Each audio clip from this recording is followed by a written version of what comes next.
नमस्कार। आप सभी का आज के एक्यूप्रेशर गंगा में स्वागत है।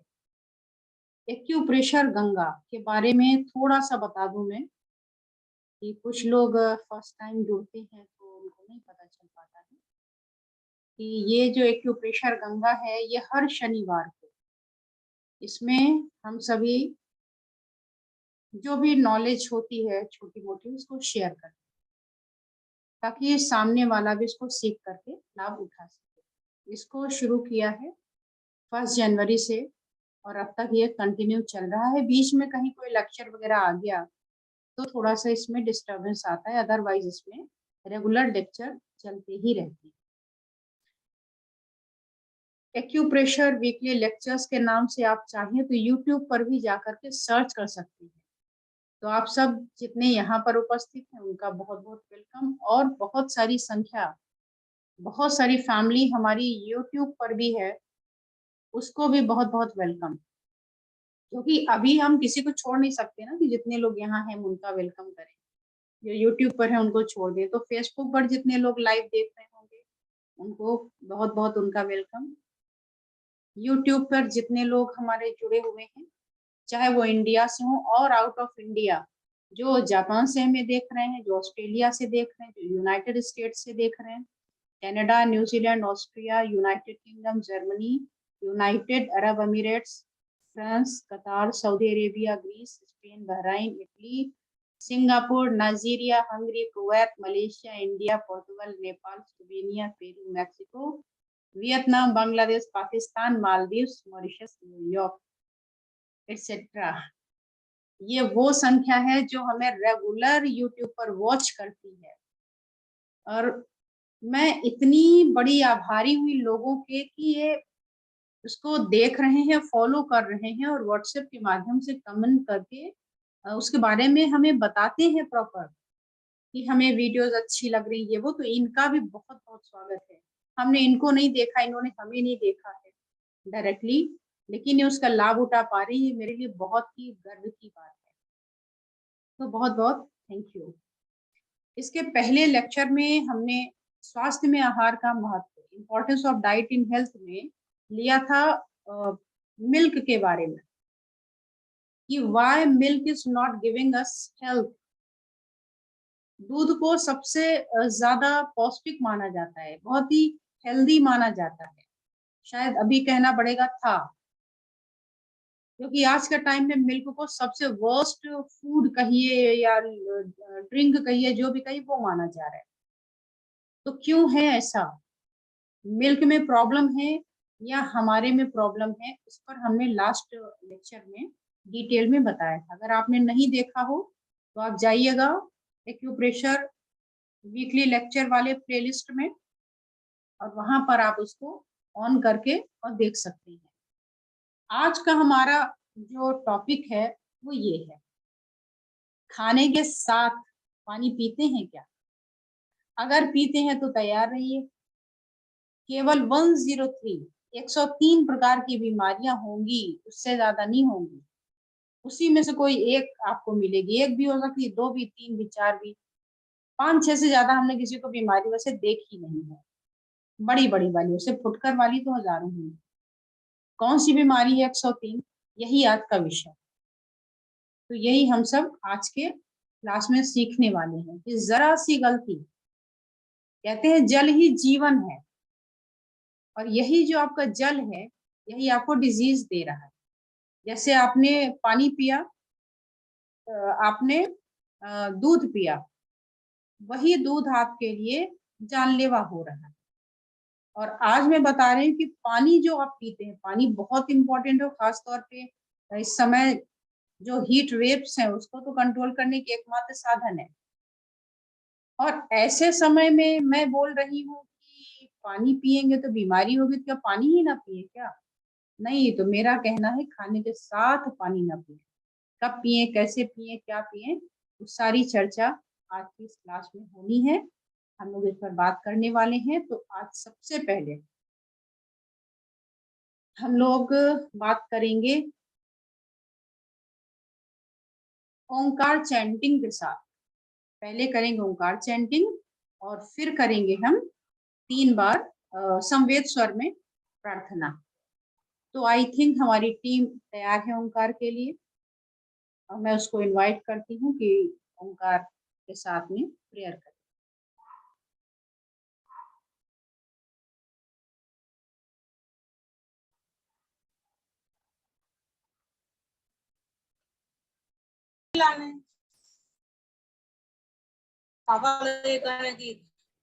कर लो जाओ 50 चलो।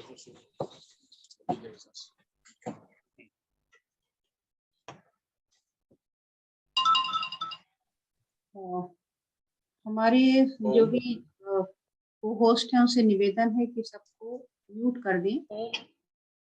सबसे पहले हम बिल्कुल स्ट्रेट में बैठेंगे सीधा होकर के, और अंगूठा नेटवर्क करके और लंबी गहरी सांस।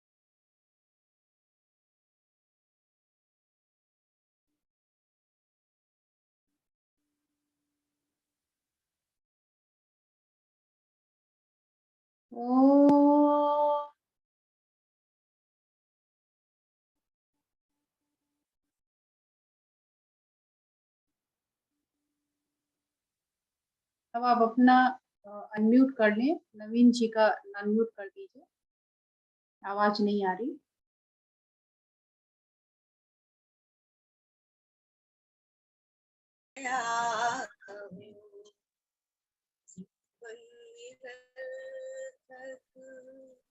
जाने न पाए ये मन न जाने क्या क्या कराए, ये मन न जाने क्या क्या कराए। कुछ बन ना पाए मेरे बनाए, हे नाथ अब तो ऐसी दया, हे नाथ अब तो ऐसी दया, ऐसा जगा दो फिर सो न जाऊं, ऐसा जगा दो न जाऊं। अपने को निष्काम प्रेमी बनाऊं, हे नाथ अब तो ऐसी दया, तुमको ही चाहूं तुमको ही पाऊं, तुमको ही चाहूं तुमको ही पाऊं।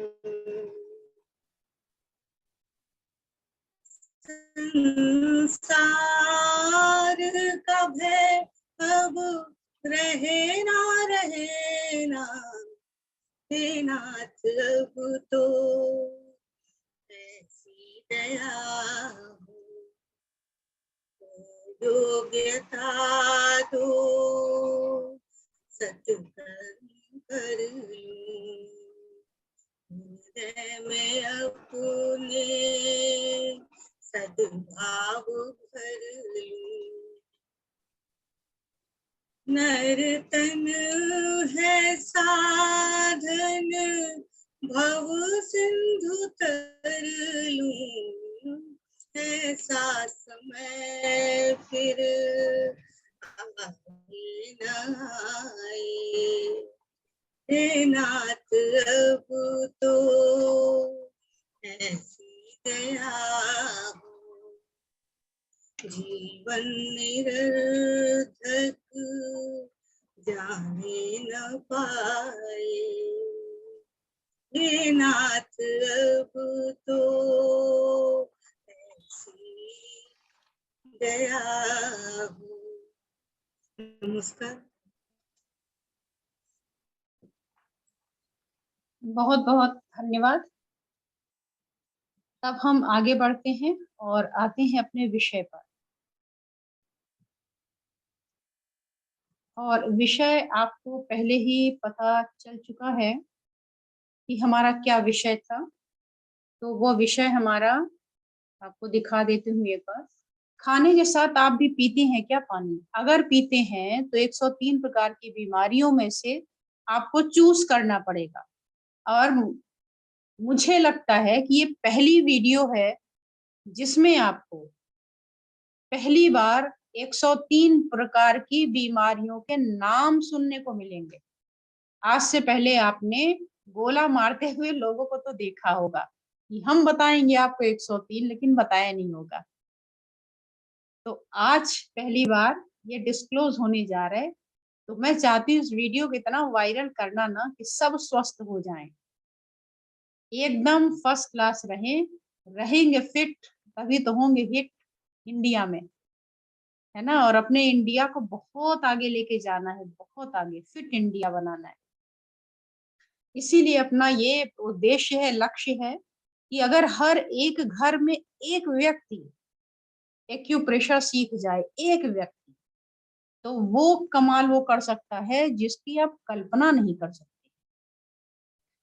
जो अदर कुछ थेरापीज है उनकी जो माफियागिरी है वो गायब हो जाएगी। लेकिन बस केवल इस बात का वचन दीजिएगा कि आप में माफियागिरी नहीं आनी चाहिए। तो चलिए आगे बढ़ते हैं। क्या आपको ये बात पता है जो मैं आपको बताने जा रही हूँ? Did you know that we get older a certain type of cells in our stomach called the parietal cell become less productive? आप क्यों बूढ़े होते हैं, क्यों बीमार होते हैं? उसका बहुत बड़ा कारण आपका स्टमक है, स्टमक, आमाशय। This little cell is responsible for making our hydrochloric acid. यही वो पेराइटल सेल्स हैं जो आपके पेट में जो एसिड बनती है, तेजाब बोलते हैं कुछ लोग, और टेक्निकली अगर बोलें तो हाइड्रोक्लोरिक एसिड HCl, उसके नाम से जानते हैं। यही रिस्पॉन्सिबल है इन सारी चीजों के लिए। This acid keeps our stomach at a pH of 1.5 to 2.5। यही एसिड जो है वो हमारे स्टमक के पीएच को, पीएच का मतलब समझते हैं, power of hydrogen. Power of hydrogen क्या है? पावर ऑफ हाइड्रोजन ही है जो किसी भी चीज को खट्टा या खारा बनाता है। देशी भाषा में हम समझेंगे जिससे सबको समझ में आए। बहुत टेक्निकली और केमिकली ऐसे बात करेंगे तो हमारे साथ तो वैसे लोग जुड़े हैं ना, तो कहीं उन्हें तकलीफ ना हो। तो एक पैरामीटर फिक्स किया है लोगों ने कि जो 7 नंबर है वो न्यूट्रल है। 7 से जब आप कम में आएंगे तो क्या हो जाएगा? एसिडिक। और ज्यादा में बढ़ते जाएंगे तो हो जाएगा आपका एल्कलाइन, खारा। तो ये इस हिसाब से अगर देखें तो 1.5 और 2.5 क्या है? Highly acidic. इसका अगर टेस्ट करेंगे तो कैसा लगेगा? खट्टा, एसिडिक। अब कह रहे हैं by the age of 60 50% of us have low stomach acid। जब हम 60 साल के हो जाते हैं तो क्या कह रहा है कि 50% लोगों के स्टमक में एसिड कम होने की समस्या हो जाती है। एंड बाय एज 85, पहली बात तो 85 तक आप पहुंचते ही नहीं है, लेकिन अगर पहुंच गए तो सम 80% of us healthy individuals have low stomach acid. Why is this a big deal? इसमें प्रॉब्लम क्या है? एसिड कम है तो अच्छी बात है कि खराब बात है? यही तो देखना है हमें। अच्छा, यहाँ तो मैंने आपको बता दिया कि by the age of 60, by the age of 85, it is bookish. जो लिखी हुई चीज है वो हम आपके सामने यहाँ लिखा हुआ दिखा रहे हैं, but practically it is very very different. जो अनुभव हुआ है, जो प्रैक्टिकली इतने वर्षों में सर के साथ बैठ के देखा है, इस टॉपिक पर तो कोई बात ही नहीं करेगा। और आपको मैं बताऊंगी सच्चाई, आपके होश बिगड़ जाएंगे कि कितना बड़ा सोच। हमें आप ना जो चाहे हम वो सोच सकते हैं।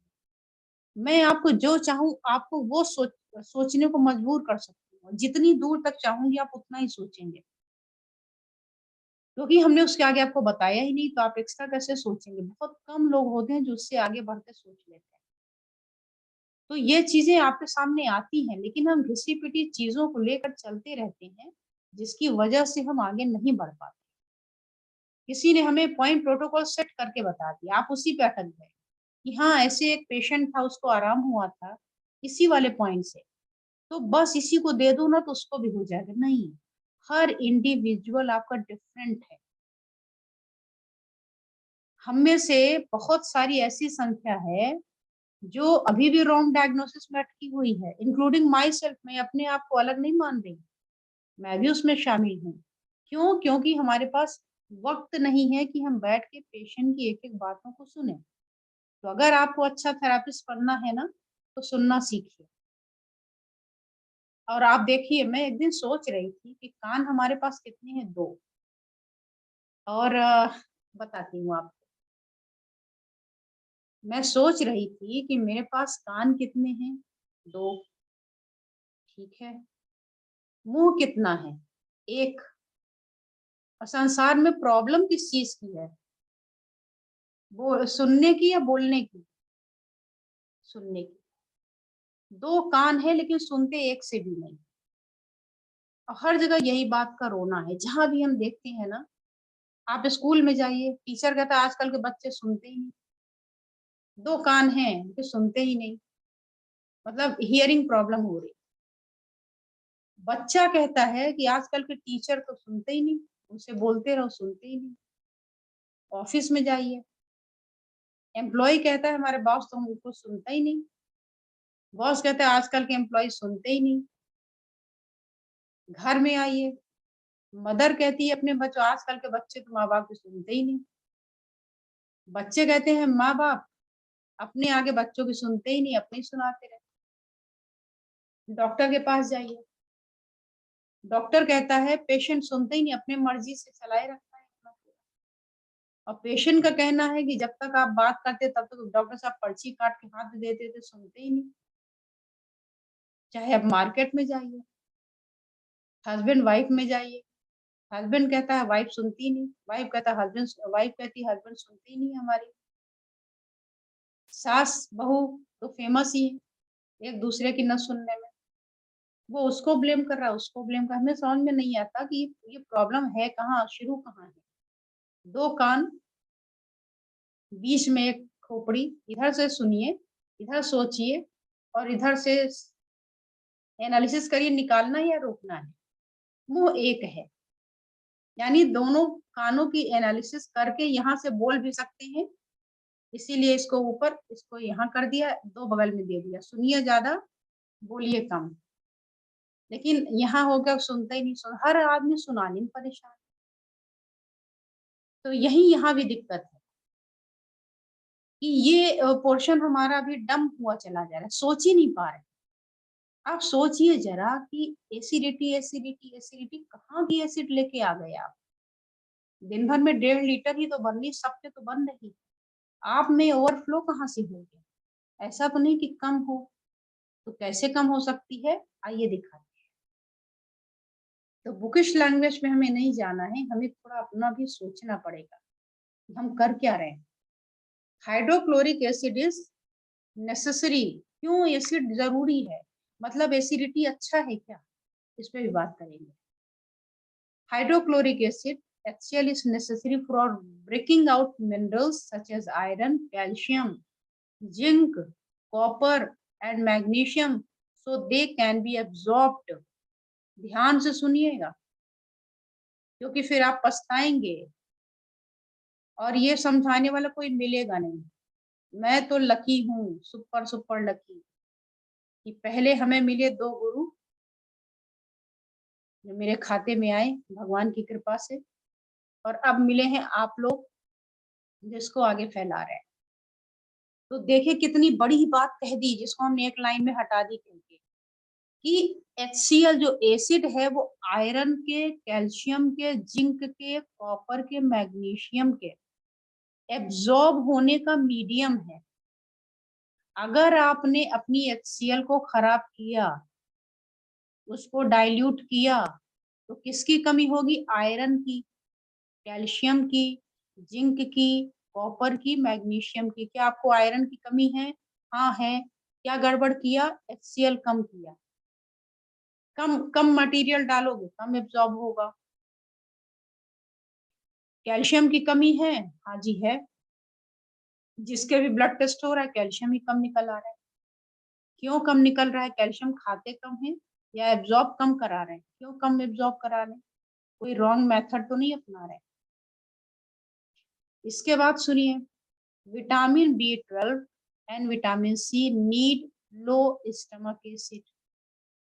अगर विटामिन B12 और विटामिन C को एब्जॉर्ब कराना है तो लो स्टमक एसिड उसको चाहिए।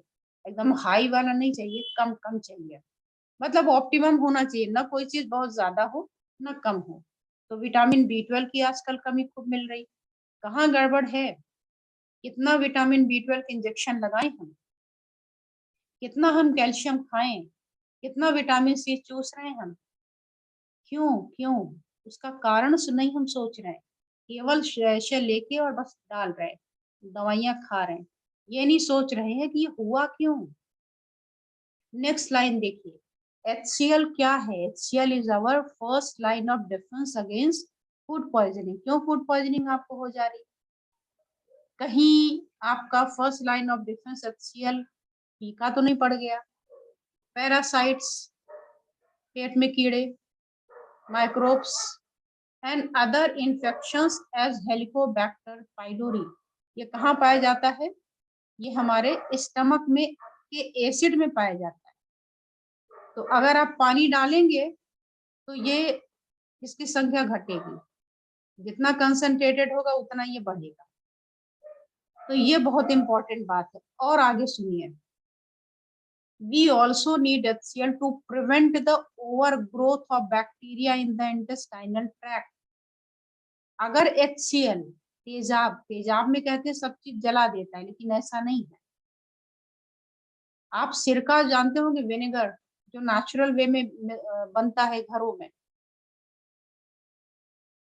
वही एसिटिक एसिड जलाने के काम में भी आता है। लोग उसको खा करके डाइजेशन क्यों इम्प्रूव करते हैं? सोचिए हमारे पूर्वज कितने बुद्धिमान थे। वो विनेगर डालते थे, गर्मी के टाइम में विनेगर का बड़ा इस्तेमाल करते हैं। क्यों? क्योंकि गर्मी में आपकी डाइजेस्टिव फायर जो है कम हो जाती है। इस समय मौसम में देखेंगे हर आदमी परेशान, भूख नहीं लग रही, भूख नहीं लग रही। क्यों? क्योंकि जठराग्नि यहाँ मंद हो जाती है, कमजोर हो जाती है। अब उसको पूरा करने के लिए क्या किया कि विनेगर, सिरका डाल दिया। आपके सैलेड में, आपके खाने में, दाल वगैरह में लोग डाल के चाव से खाते हैं। पहला तो उसका नाम लेते ही मुंह में पानी आ गया। जैसे मुंह में पानी आया आपके स्टमक में एसिड रिलीज होना शुरू हो गया। दूसरा, वो जब आपका HCl बढ़ेगा तो आगे जाएगा तो इंटेस्टाइन में अच्छे वाले बैक्टीरिया की ग्रोथ को बढ़ाएगा।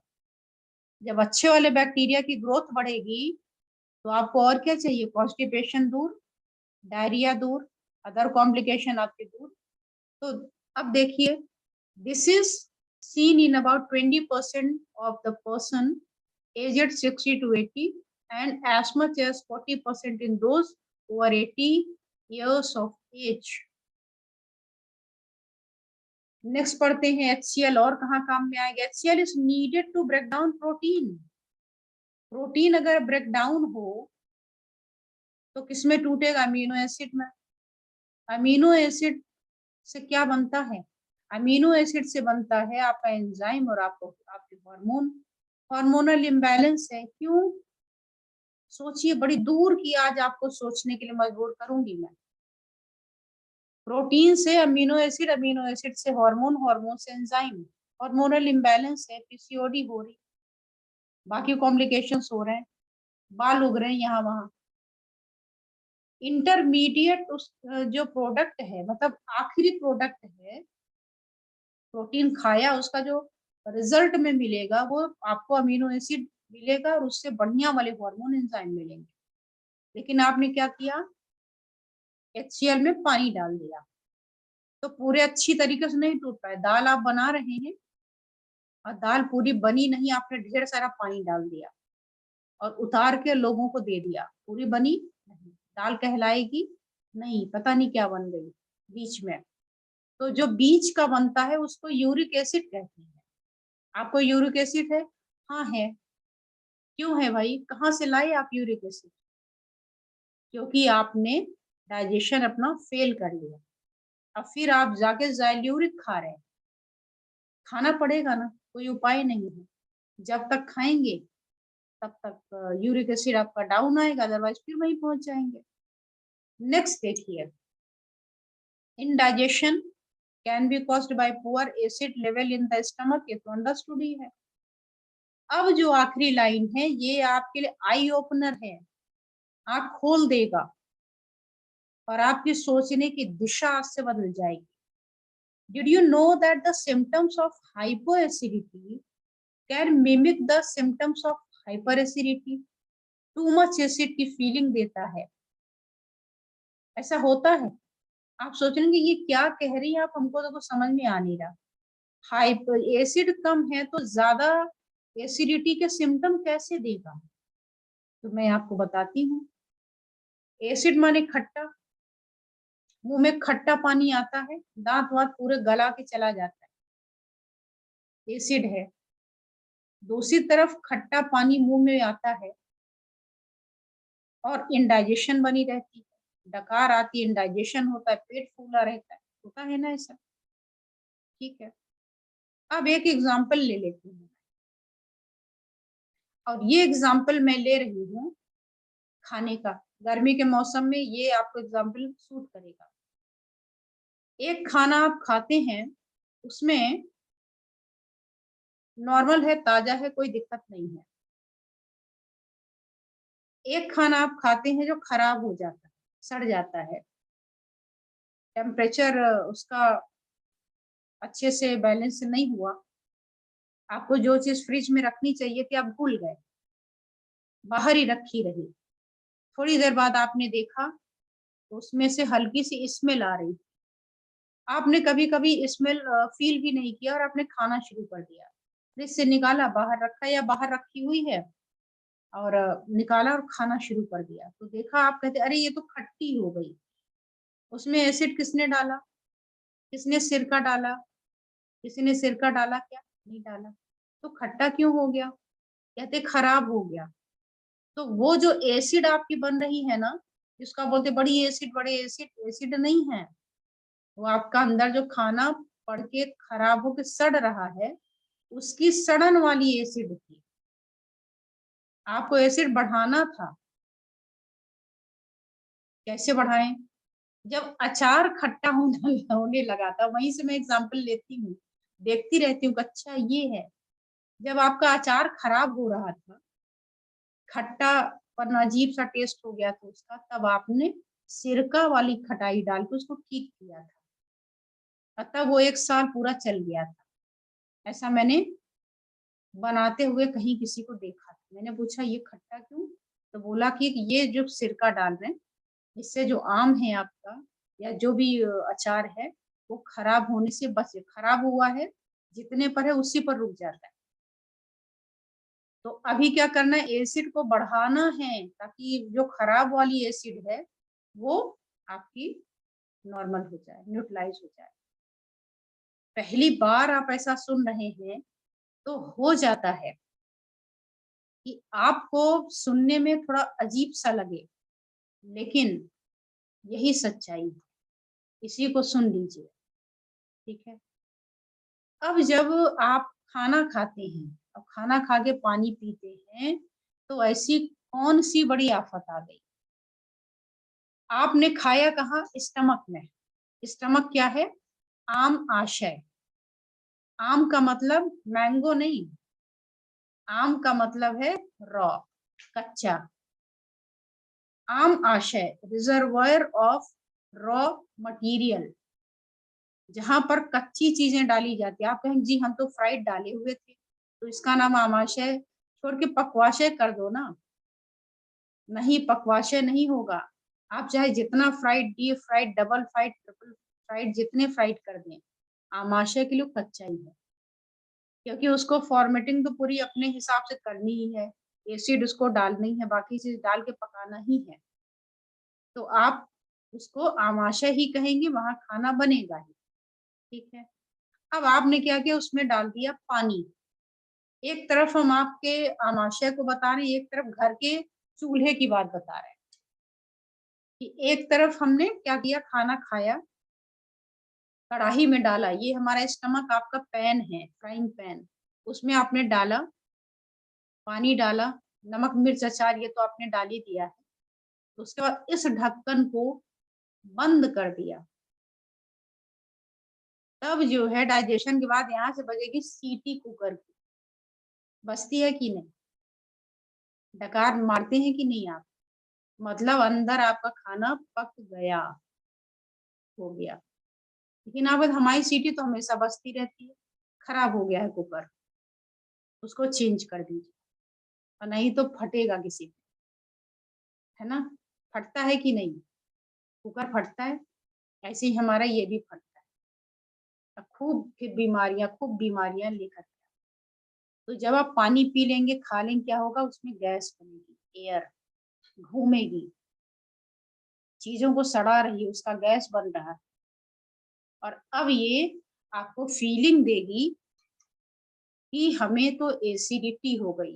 वाह, कि हमें तो एसिडिटी हो गई। अब एसिडिटी तो हो गई, तो आप इसमें हो गए कंफ्यूज। हमें कंफ्यूज नहीं होना है, हमें बिल्कुल क्लियर रखना है अपने आप को।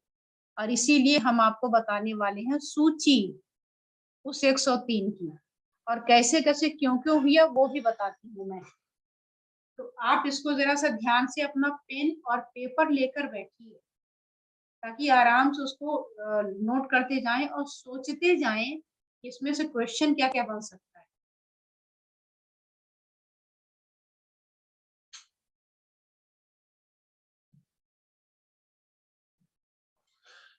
निकाल लिया होगा आप लोगों ने, नहीं तो कहीं ऐसे ही किसी जगह पे नोट कर लीजिए।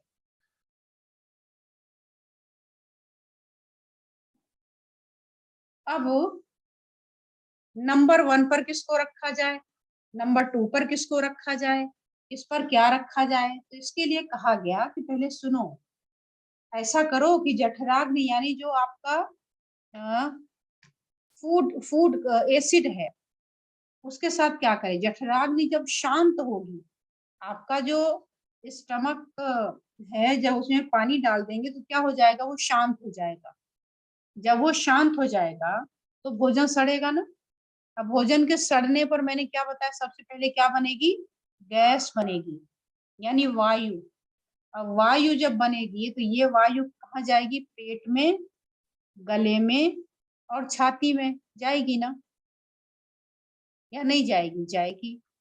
जब ये वहां जाएगी, अच्छा वायु माने वात, अब ये वही नहीं रहेगी, ये आपके जोड़ों में भी जाएगी।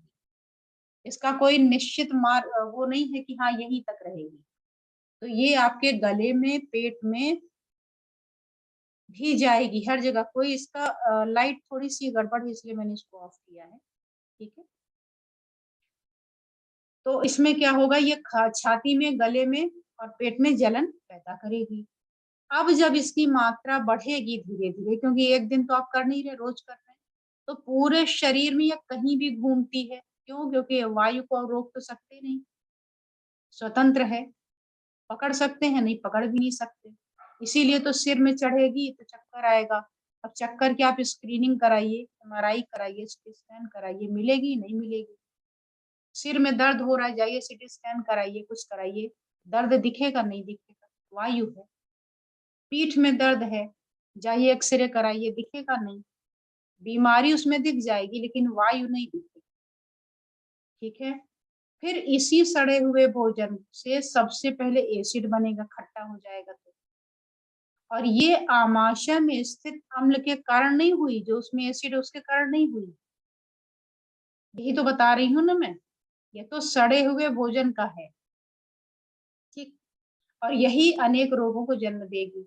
अब अगर यही अंडर एक्टिविटी ऑफ एसिड या स्टमक कहिए, या इसको जैसे भी जो भी कहना चाहे, पुरानी हो गई, तो अगर आप किसी बर्तन में खराब, आपका कोई कटोरा था या कोई ऐसा पैन था जिसमें आप सब्जी खराब वाली रख करके भूल गए थे, किसी कारण से आप बाहर चले गए, आप आए 15-20 दिन के बाद, तो मालूम है क्या होता है, आपका कटोरा खराब हो जाता है, वो बिल्कुल कमजोर हो जाता है। अगर कुछ खास मटेरियल का है तो उसमें छेद हो जाते हैं, ये मैंने अपनी आंखों से भी देखा है।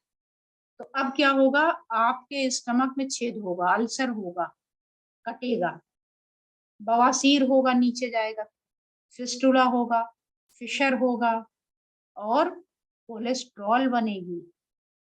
कोलेस्ट्रॉल क्या है? कोलेस्ट्रॉल सड़े हुए भोजन का बाई प्रोडक्ट है, जो अपने आप में सैकड़ों बीमारी लेके आती है। ठीक। तो एक एसिड की कमी कितनी बीमारियों को जन्म दे रही है, आप समझ सकते हैं।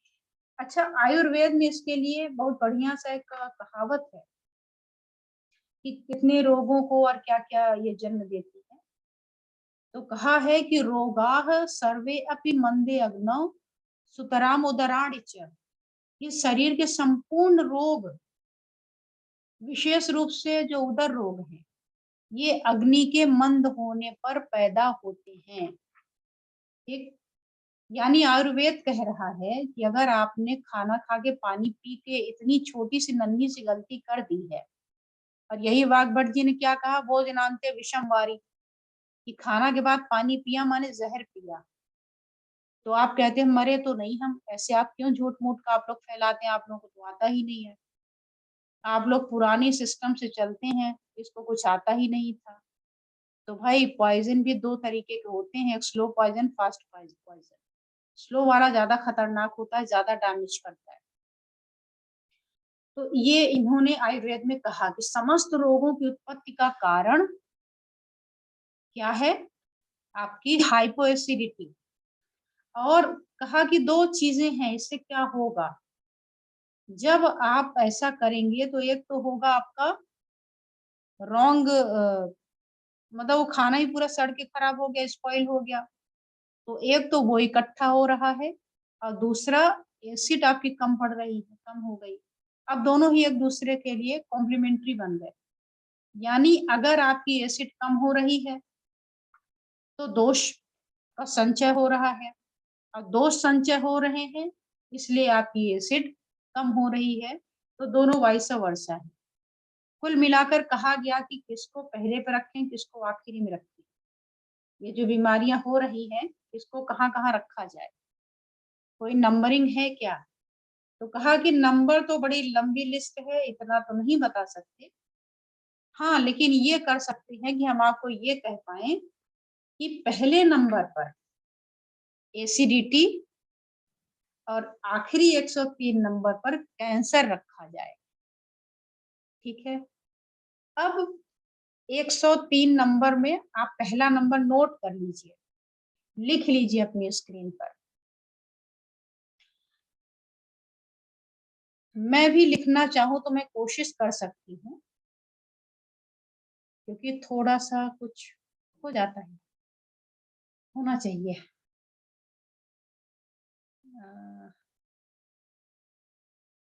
ये हो गया। अभी मैं आती हूँ अपने स्क्रीन पर, मैं लिखने की कोशिश करती हूँ। थोड़ा टेक्निकली मैं साउंड नहीं हूँ, इसलिए होती हैं परेशानियां, लेकिन हमें अच्छा लगता है या आप इसके बावजूद भी एक्सेप्ट कर लेते हमें। तो इसमें नंबर 1 पे मैं लिखने वाली हूँ, क्या लिखूंगी? Hyper acidity. Number 1 hyper acidity, correct. अब हाइपर एसिडिटी आपने देख ली, आमाशय में अम्ल अधिक बन रहा है। ये कौन वाला है? नॉर्मल वाला एसिड नहीं, ये नॉर्मल एसिड नहीं है, ये तो सड़े हुए खाने वाला है, ठीक है। तो नंबर 1 पर ये हो गया। अब अगर हम नंबर 2 की बात करें तो क्या कहेंगे? जब एसिड कम है, अच्छा एसिड इसी से पहचानेंगे हम, सबसे बड़ा लैंडमार्क आपको देती जा रही हूँ। जब एसिड क्या करता है? खाना पकाता है, बढ़िया है। गैस का जो चूल्हा है उसमें क्या है, जो आपने गैस अंदर भरी है सिलेंडर में, आग है, उसी से खाना बनेगा, राइट। अब अगर आपने गैस का चूल्हा बुझा दिया, बनाइए बढ़िया रेसिपी, कोई बनेगी क्या? नहीं बनेगी। क्यों? क्यों नहीं बनेगी भाई? क्योंकि फायर ही आपने खत्म कर दिया, है ना। ऐसे ही आप यहाँ पे आ जाइए, अगर आपने एसिड ज्यादा आपके स्टमक में पैदा हो रही है, मुझे लग रहा है कहीं आप लोग कंफ्यूज तो नहीं हो रहे हैं, तो मैसेज जरूर दीजिएगा ताकि मुझे लगे कि मैं समझा पा रही हूँ। तो अगर आपके पेट में एसिड ऑलरेडी है तो भूख आपको कम लगेगी कि ज्यादा लगेगी? ज्यादा लगेगी। और उधर खाना सड़ रहा है ना, और आपको न्यूट्रिशन मिल नहीं रहा है, तो खाना तो खाया लेकिन पेट आपका भरेगा क्या? नहीं। तो भूख यहाँ भी लग रही, भूख वहां भी लग रही, इसीलिए तो कंफ्यूजन क्रिएट हो रहा है, और कोई कारण नहीं है। तो आप बस सीखते जाइए, समझते जाइए, डायग्नोसिस लास्ट में बताऊंगी जीभ देखकर कि कैसे कंफर्म करिए। तो सेकंड नंबर पर होगा एक्सेस हंगर, एक्सेस एपेटाइट होगी आपकी, बहुत ज्यादा भूख लगने वाली।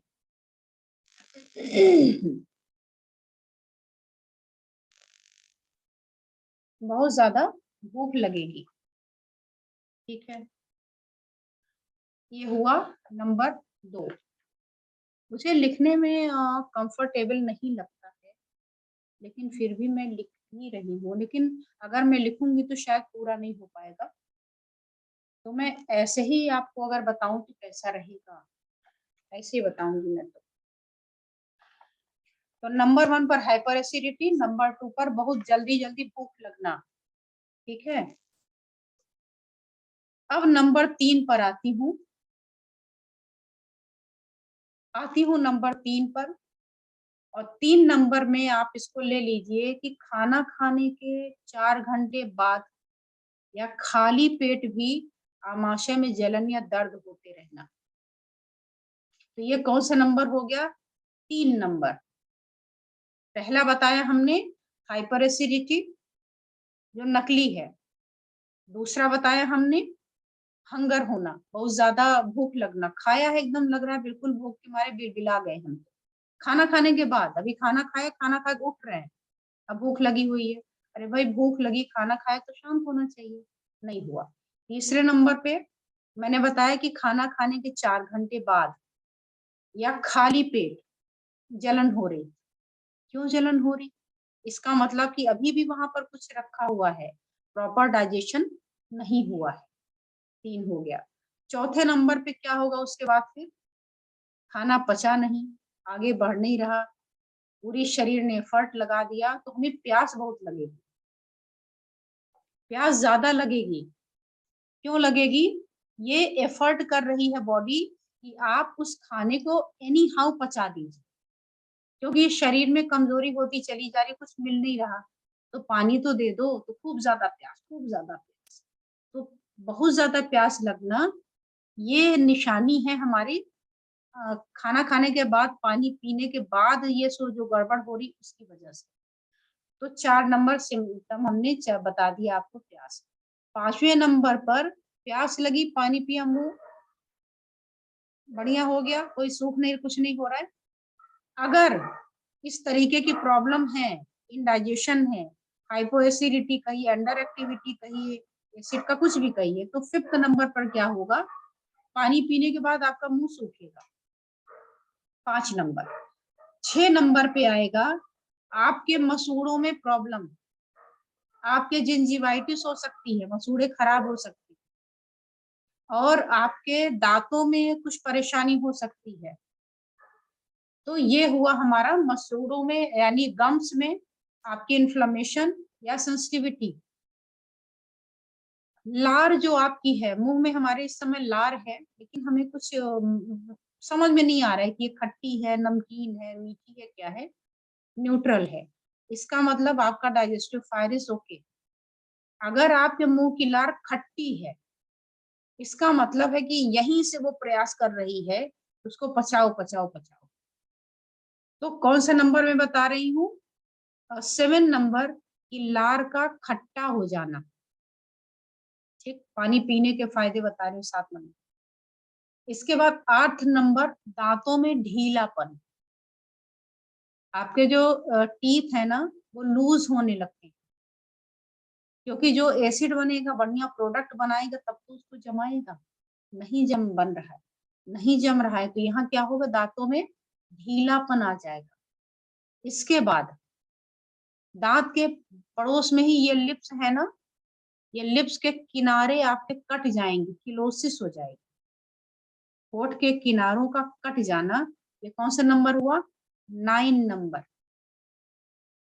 अब आप इसके लिए क्या करते हैं, क्रीम लगा रहे हैं, वो लगा रहे हैं, पैसे वेस्ट कर रहे हैं, और दूसरी तरफ कारण भी लगाए जा रहे हैं। कारण क्या है, आपका खाने के बाद पानी, सिंपल। इसके बाद नेक्स्ट पे बात करें, दांतों में खट्टा, गरम, ठंडा, ये सब बहुत ज्यादा लगने लग जाता है, यानी उसका इनेमल आपका उतर गया। जो ऊपर कोटिंग लगी हुई थी ना, सर्दी गर्मी का एहसास नहीं होता था दांतों को, अब दांत खट्टा, ठंडा, मीठा कुछ भी खाया तो सेंसिटिव है, झंझनाहट होने लगती है, जिसके लिए एडवर्टीजमेंट आप देखते हैं सेंसोडाइन। तो सेंसोडाइन की जरूरत ना पड़े, इसके लिए आप क्या करिए, पानी को जरा वॉच करिए। इसके बाद नेक्स्ट नंबर 11 कर लें, तो आपने देखा है दांत कभी फट जाते हैं साइड से, या टुकड़े के रूप में निकल झड़ जाते हैं, कहते दांत झड़े जा रहे हैं, ये क्या है, ये आपकी वही है, सड़ रहा है, वहां तक उसके नरिशमेंट नहीं पहुंच रहा है, तो दांत टुकड़े टुकड़े में टूट रहा है। इसके बाद 12th नंबर में देखिए तो दांत की नसों में दर्द। एक ग्लास पानी कि ये सारी मेहरबानी है, क्या बताया मैंने, दांत की नसों में दर्द, ये हुआ 12 नंबर, 12 नंबर। 13 नंबर आइए, और ये है गले में और टॉन्सिल का बार बार इंफेक्शन होना। अब टॉन्सिलाइटिस के लिए जाइए, मेहनत करिए, बार बार होगी, बार बार ठीक होगी, बार बार ठीक होगी, बार बार होगी। परमानेंटली ठीक करना चाहती हैं तो लास्ट में मैं उपाय बता रही हूँ, पहले ये मैं कंप्लीट करती हूँ। इसके बाद मुंह में एसिड का वापस आ जाना, कुछ लोग एकदम अजीब सा मुंह बनाते, कहते मुंह में खट्टा पानी आ रहा है। ठीक, तो ये हो गया हमारा 14 नंबर। ये मैंने एक जगह नंबरिंग इसलिए कर ली ताकि हमें भी याद रहे, कहीं ऐसा ना हो कि एक नंबर में 2 बार बोल जाऊं, 103 हो जाए, 104, 5, इसलिए मैंने एक जगह नोट कर लिया अभी अभी। इसके बाद 15 नंबर है आमाशय यानी स्टमक, और इसोफेगस में क्या हो जाएगा, स्वेलिंग हो जाएगी, इन्फ्लेमेशन होकर के घाव हो सकता है, इसोफेजियल अल्सर। किसकी देन है, कराया था एंडोस्कोपी ना, निकला था ना टेस्टोस्कोपी में, तो आप इसको याद कर लो। खट्टी डकारी, सार इरेक्टेशन, 16 नंबर। 16 नंबर। 17 नंबर एपिगैस्ट्रियम में पेन होना। एपिगैस्ट्रियम मीन्स व्हाट, आपके नाभि के ऊपर का जो हिस्सा है, चेस्ट से नीचे और नेवल से ऊपर का हिस्सा, उसको एपिगैस्ट्रियम कहते हैं। उसमें क्या होगा, लगातार दर्द बना रहेगा, धीमा धीमा, क्यों, पड़ा हुआ सड़ रहा है वहां पर। ठीक, इसके बाद क्या होगा, 18 नंबर, पूरे शरीर में जलन होना या बहुत ज्यादा गर्मी लगना। गर्मी लगना जो हीट है, इसका मतलब कि कहीं वो रुक गई है। अगर आप किसी भी चीज को मूविंग रहे ना, तो उतनी हीट नहीं होती। एक ही जगह पे जब घूमता रहता है ना, तो गर्म हो जाता है। तो ये गर्म हो गया, है ना। तो बहुत ज्यादा गर्मी लगना, पूरे शरीर में जलन, इसका मतलब क्या हो गया, रेडिएशन प्रॉपर नहीं हो रहा है। इसके बाद 19 नंबर, जब शरीर को ताकत ही नहीं मिलेगी तो क्या होगी, ऊर्जा की कमी, एनर्जी की कमी, हर समय थके रहना, हाथ पैर में भारीपन, फिजिकली और मेंटली काम करने की शक्ति का घट जाना, या किसी भी स्थिति का सामना करने में आपको परेशानी हो। कोई परिस्थिति आ गई, हम डर गए, घबरा गए, रोने लग गए, डिप्रेशन में आ गए। कुछ लोग सुसाइडल टेंडेंसी डेवलप कर लेते हैं, हम तो मर जाएंगे जी। क्यों भाई, हमें मारने वाला तो एक ही है जिसने जन्म दिया है, बीच में आप इंटरफेयर क्यों कर रहे हैं। तो सुसाइडल टेंडेंसी वगैरह हो जाती लोगों को, क्योंकि हम स्थिति का सामना ही नहीं कर पा रहे हैं। टेस्ट करेंगे, टेस्ट सारे नॉर्मल है, कुछ भी नहीं है, लेकिन हमें डिप्रेशन है। ठीक, तो ये 19 नंबर, एनर्जी की कमी ऑफ फिजिकल और मेंटल दोनों। 20 नंबर में फॉल्स फीलिंग ऑफ फीवर है। ये फॉल्स फीलिंग ऑफ फीवर क्या है, बुखार लगना, लेकिन होना नहीं। बुखार है तो आप थर्मोमीटर यूज करेंगे तो उसमें आपको दिखाई देगा कि हाँ, इसमें तो बुखार दिख रहा है, आ रहा है। लेकिन इसमें क्या होगा कि आपका हाथ पर कोई टच करे तो बड़ा गर्म लग रहा है, बुखार है क्या, और नहीं, हमारा ऐसे ही रहता है। जिस पर मैंने एक वीडियो भी यूट्यूब में बनाई है ना, पैर के तलवे में जलन, आग लग रही है बिल्कुल जैसे। ये सब क्या है, यही सब तो है।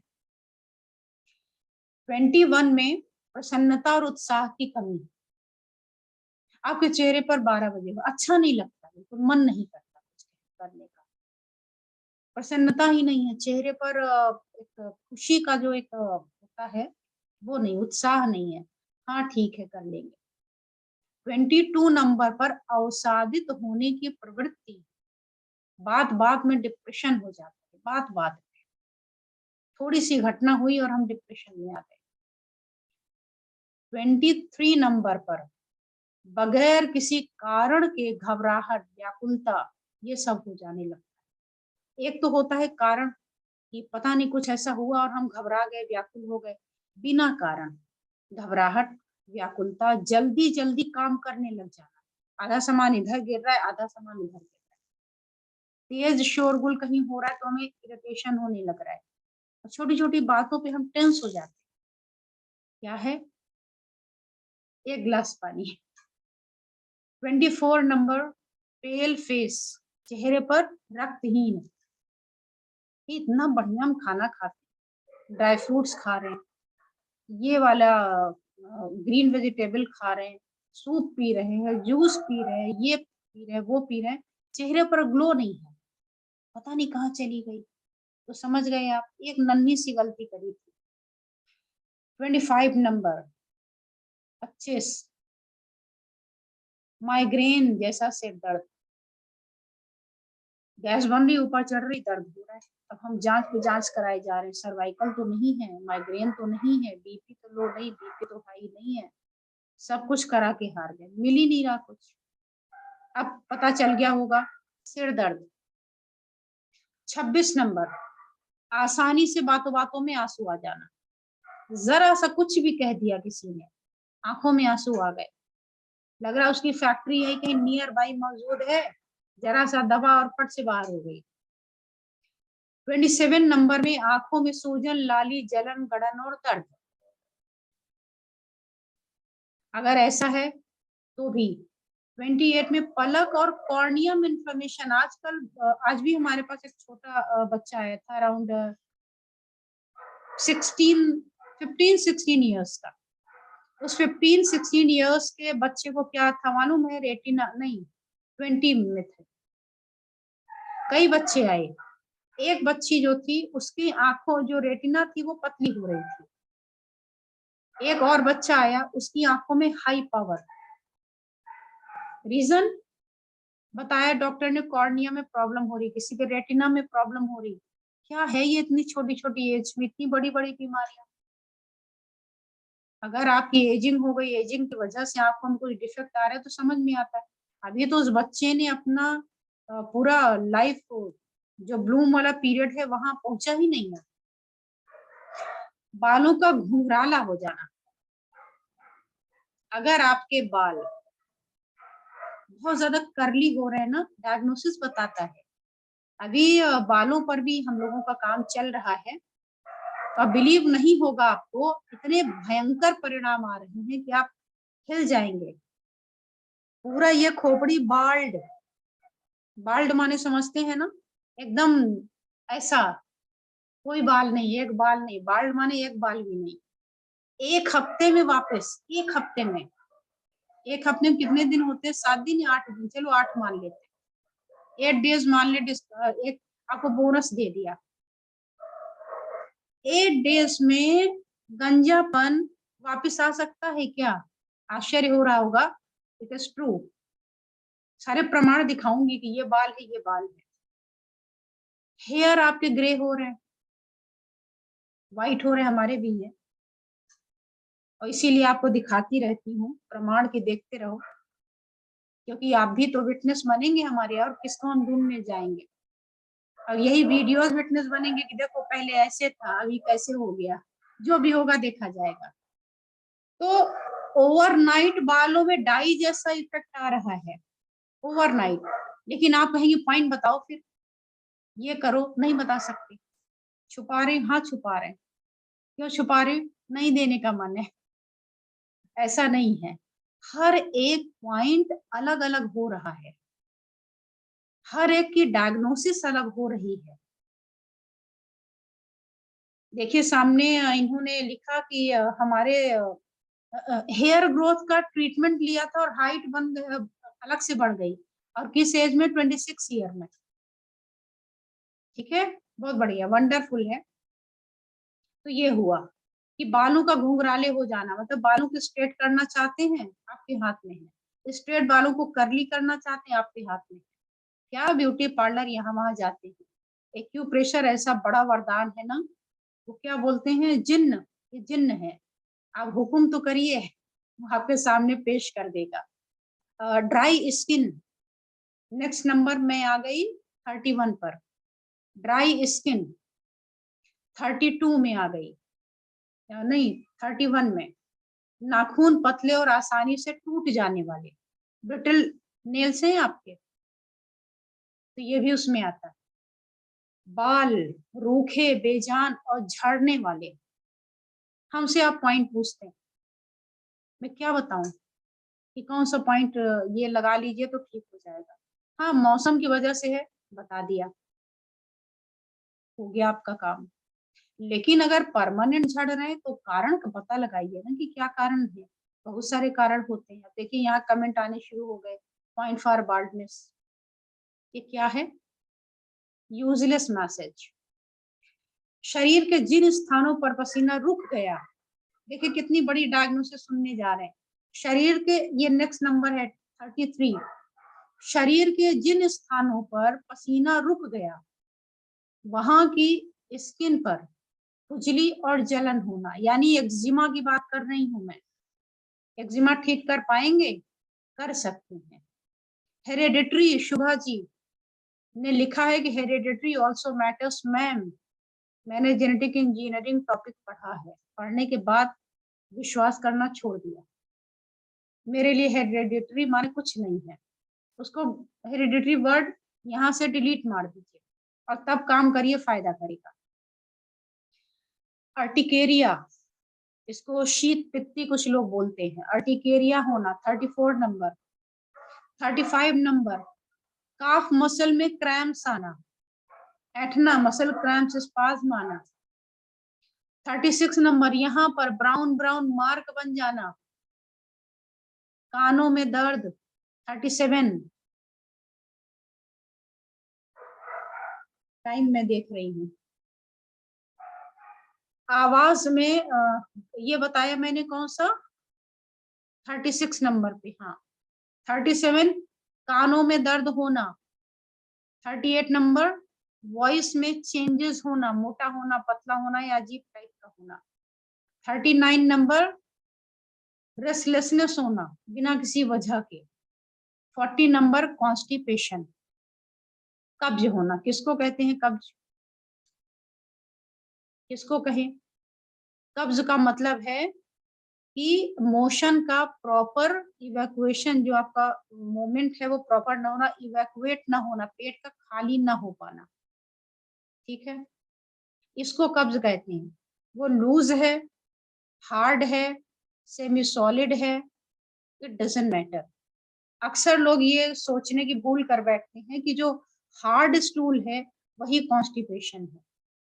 हमें कॉन्स्टिपेशन नहीं, हमें तो लूज होता है जी, लूज में भी कॉन्स्टिपेशन हो सकता है। एक बार में अगर आपका स्टूल, आश्चर्य होगा, 10 सेकेंड में अगर आप फ्री नहीं होते हैं तो आपको कॉन्स्टिपेशन है, क्योंकि आपका जो रेक्टम है क्लियर होने में 10 सेकेंड लेता है। सेकेंड, मिनट नहीं बोल रही हूँ मैं कि 10 मिनट, 10 सेकेंड। यूरिन से भी कम, यूरिन में 50-60 अराउंड, और अगर प्रोस्टेट वगैरह है थोड़ा और ज्यादा। स्टूल में 10 सेकेंड।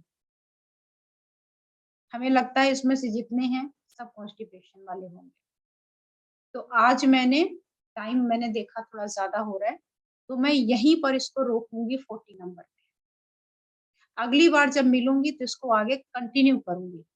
आप लोगों से निवेदन है कि आप लोग क्या किया करिए, जो इस तरीके की वीडियोस हैं, मैं प्रचार प्रसार के लिए नहीं कह रही हूँ, आप नहीं भी करेंगे तो भी काम भर का है, लेकिन इसको करने से क्या होगा, मैं चाहती हूँ हर व्यक्ति जो बीमार है, लाइन लगाए हुए हॉस्पिटल में, यहाँ में वहां में, थोड़ा कमी आ जाए, थोड़ा कॉन्शियस बढ़ाइए।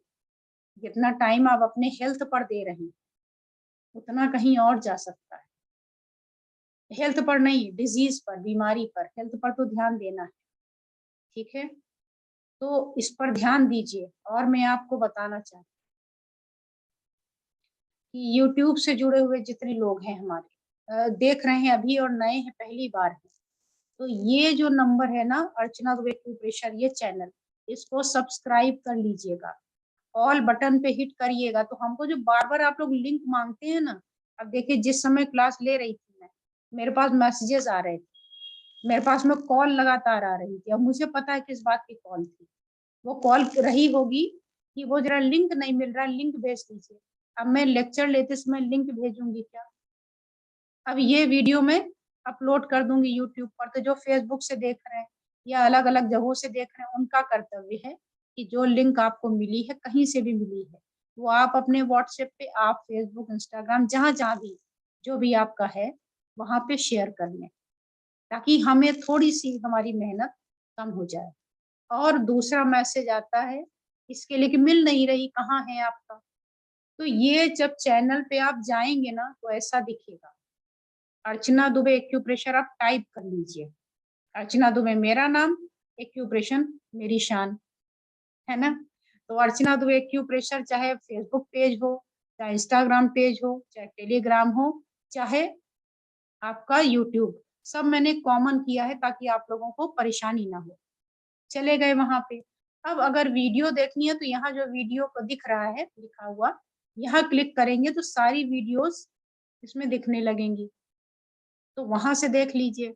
और अगर आप ये देखना चाहते हैं कि हमने अभी तक किस किस टॉपिक पर वीडियो बनाए हैं, जैसे मान लीजिए हमने एक ले लिया समर डिजीज, अब उसमें गर्मी लगना, और प्यास कम ज्यादा लगना, पसीने का, छाले का, पैरों में जलन का, तो वो प्लेलिस्ट होती है। तो जब समर सीजन वाले में जाएंगे, ऐसे अलग अलग मैं आपको एग्जांपल दे रही हूँ, तो जब इसमें प्लेलिस्ट में क्लिक करेंगे तो आपको पता चल जाएगा कि हमने किस किस टॉपिक पर, किस किस विषय पर आज तक में वीडियो बनाई है। जैसे मैंने डेली रूटीन पर अब तक 26 वीडियो बनाई है, ठीक। अब डेली रूटीन में क्या हो सकता है, आप पानी कैसे पिएं, आप जो वॉक करते हैं कितना टहलें, कैसे टहलें, कब ना टहलें, कौन ना टहले, खाने से संबंधित रॉन्ग कॉम्बिनेशन जो फूड के हैं, मिल्क के हैं, इन सब के हैं, इस तरीके से कुल हमने 26 वीडियो बनाई है। तो जब आप इस पर क्लिक करेंगे तो 26 वीडियो खुल जाएंगी अलग, और नहीं तो ऐसे अलग अलग वीडियो में खोजेंगे तो लंबा होगा, तो इसमें आपको मिल जाएगा। दूसरा, अभी समर सीजन चल रहा है, ऐसे विंटर का भी बनाया है, ऐसे रेनी सीजन का भी बनाया है, ताकि आपको ढूंढने में मुश्किल ना हो। तो आप यहाँ देख रहे हैं 19 लिखा हुआ है कि हमने इस पर 19 वीडियोस बनाई है। तो जब आप इस पर क्लिक करेंगे तो कौन कौन सी 19 है, क्या क्या टॉपिक है, वो खुल जाएगा, तो वहां से देख सकते हैं। आजकल अभी कोरोना बहुत परेशान कर रहा है, चौथी लहर आ रही, ऑलरेडी 24 वीडियो डली हुई है। 3 दिन में कोरोना अपने वापस स्वरूप में आता है, नॉर्मल होता है। अभी भी हमारे पास 2 पेशेंट चल रहे थे, ठीक हुए हैं विद इन 3 डेज। तो आप इसको विजिट कर सकते हैं, क्लिक किया और देख लिया। तो हमारे पास बार बार पूछने से, इस पर आपकी वीडियो है क्या, इस पर है क्या, एक बार आप मेहनत कर लीजिए, क्योंकि हमें भी बहुत सारे काम होते हैं ना, तो मैं इतना नहीं कर पाती, थोड़ा मुश्किल हमें भी होती है। और दूसरा, आप इसके लिए हमें व्हाट्सएप करते हैं ट्रीटमेंट के लिए, तो ट्रीटमेंट के लिए मैं आपको बता दूं, 2 ऑप्शन बताऊंगी। पहला तो एज अ पेशेंट डायरेक्टली अपना जुड़ते हैं लोग, पहला नंबर जो है इस पर आप मैसेज करें, यानी केस कुछ कारणों से बंद है या क्या है, तो एक सेकंड ऑप्शन ये है, इस पर भेजिए मत, पहला वाले पर ही आप व्हाट्सएप करिए, और आपकी परेशानी सुनने के बाद, देखने के बाद में आपको टाइम देती हूँ 3 to 5 के बीच में, और बात करती हूँ। अर्जेंट है तो आप उस पर अर्जेंट लिख देते हैं। दूसरा ऑप्शन मैंने सोचा है कि इसमें बहुत सारे लोग हमारे थेरेपिस्ट हैं, वो चाहते हैं कि हम भी ऐसे कैसे ट्रीटमेंट करें, तो उसका ये तरीका है कि, और आपको आता नहीं, आप कहते हैं हम क्या पूछें, कैसे पूछें, समझ में नहीं आता। तो ऑप्शन ये है कि आप जो है पहले वाले नंबर पर किसी भी पेशेंट का ट्रीटमेंट लीजिए। अब जब आप पेशेंट का ट्रीटमेंट लेंगे तो आपको पता ही नहीं कैसे लें, तो वहां से आपको फॉर्म मिलेगा कि आपको पेशेंट से कैसे पूछना चाहिए, क्या करना चाहिए। तो जहां 2-4 पेशेंट आपने दिखाया, 2-4 में तो मेहनत लगेगी, लेकिन उस तरीके के पेशेंट जब आपके पास आएंगे, तब आप हमारे पास नहीं आएंगे, तब आप ना इस नंबर पे मैसेज करेंगे, अपने आप उस पेशेंट को देख लेंगे। और यहाँ बहुत से ऐसे लोग जुड़े हैं तो ये सारे काम कर रहे हैं, जो इतनी हिम्मत नहीं जुटा पा रहे हैं कि हम इसको कैसे कर, हम नहीं कर पाएंगे, हम नहीं डायग्नोस कर पाएंगे, तो वो यहाँ से पॉइंट ले सकते हैं, और ले करके खुद उनको पॉइंट लगा सकते हैं। पॉइंट लगाना नहीं आ रहा है, आप फोटो खींच के भेज दीजिए, तो यहाँ पे पॉइंट का करेक्शन होकर आपको मिल जाएगा। तो इतनी सुविधा मैं दे सकती हूँ, इससे ज्यादा मेरे वश का है नहीं, क्योंकि इसमें भी संख्या बहुत ही ज्यादा हो रही है, आप लोगों की प्रेसिंग है, आप लोगों का सहयोग है, प्यार है, जो आप इस थेरेपी को मान देते हैं, और आप लोग इस वीडियो को देख रहे हैं जहां कहीं से भी, आप लोगों को बहुत बहुत बहुत सारा थैंक यू सो मच। समय की अधिकता के कारण आज मैं आप लोगों का जो इंटरेक्शन होता है वो नहीं कर पा रही हूँ। मैं सोच रही हूँ पहले इसको कंप्लीट कर लेती हूँ, जो 103 का लिस्ट है, तो इसके बाद मैं इंटरेक्शन लूंगी। मुझे पता है बहुत सारे सवाल आप लोगों के मन में होंगे, नोट करते जाइए। लास्ट में जब मैं मिलूंगी तो जितना जी चाहे जी भर करके आप पूछिएगा, मैं जवाब दूंगी, ठीक है। किसी का कोई बहुत खास कुछ कहना हो तो कह सकता है, अदरवाइज मैं इसको अभी हटाती हूँ, ठीक है। Okay, thanks a lot, thank you thank you thank you भी आने हैं, मुझे पता है, तो मैं इसको ऑफ कर देती हूँ। और कहीं कोई कंफ्यूजन हो, कोई परेशानी हो कि नहीं हम थोड़ा कंफ्यूज हो गए, तो आप इसी वीडियो को 2-3 बार पॉज कर करके सोच समझ करके जरा सुन लीजिएगा, क्योंकि ये अगर सीख लिया आपने तो आप बहुत आसानी से, बहुत अच्छे तरीके से डायग्नोज कर ले जाएंगे पेशेंट, ठीक है। और जब ये पूरा कंप्लीट हो जाएगा तभी मैं टंग डायग्नोसिस भी आपको सिखा दूंगी, क्योंकि अभी बीच में सिखाए तो समझ में नहीं आएगा। चलिए, अभी समय हो रहा है, फिर मिलते हैं। Thank you so much.